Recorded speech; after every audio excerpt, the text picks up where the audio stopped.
name is Nasya Smith.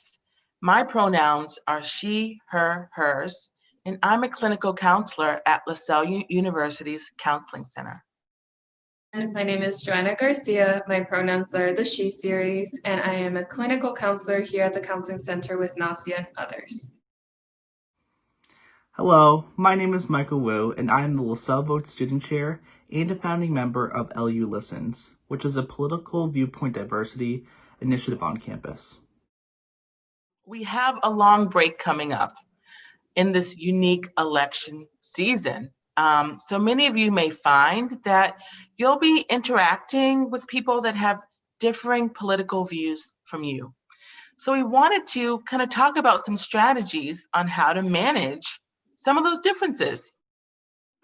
So one of the first things that we wanted to talk about was being curious, right? And that's curious about yourself, naming the feelings that you might be experiencing. And a second tip to consider is learning and knowing your triggers. It helps us to understand our stress response of fight, flight, freeze, or fawn. And this can inform ourselves on how to implement self-care that feels appropriate in that moment, or if you need to make space for that. And third, it might be really important to identify and reduce stressors. What are the stressors that are bringing up certain feelings or feelings of like your stress response being activated?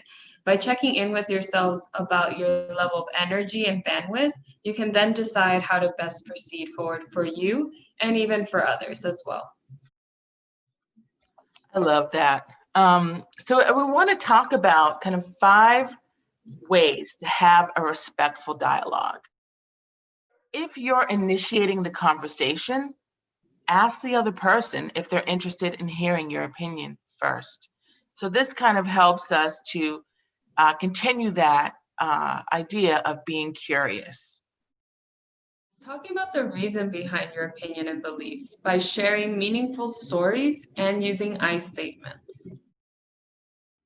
Having political conversations with people who have differing political ideologies can be tough, but especially with family members. And so when navigating political conversations, I always recommend trying to understand why someone believes the things they do.